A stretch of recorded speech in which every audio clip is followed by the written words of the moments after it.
তৃতীয় দিন।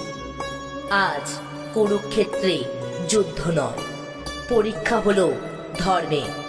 পিতামহ ভীষ্ম গঠন করে গরুর গুচ্ছ, নিজে থাকে তার মুখে।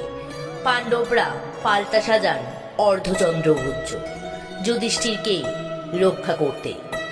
অর্জুন গান্ডীব তোলে, দিব্যাস্ত্রের বৃষ্টিতে হাজার হাজার কৌরব সৈন্য লুটিয়ে পড়ে।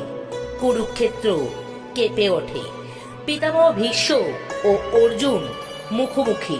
অর্জুন বারবার আঘাত করে, তবুও পিতামহকে পূর্ণ শক্তিতে আঘাত করতে পারেন না।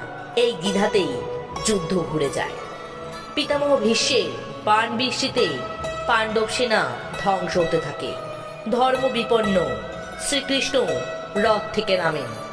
সুদর্শন চক্র হাত তুলে বলেন, তুমি যদি না লড়ো পার্থ, আমি নিজেই ভীষ্মকে হত্যা করব।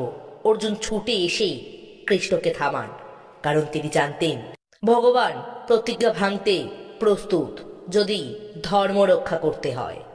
সূর্যাস্তে কৌরব সেনা পিছু হটে।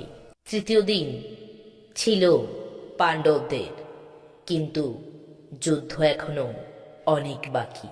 আগামীকাল জানতে পারবেন মহাভারতের যুদ্ধের চতুর্থ দিনের কথা। যারা এখনো সাবস্ক্রাইব করেননি, অবশ্যই সাবস্ক্রাইব করে দিন।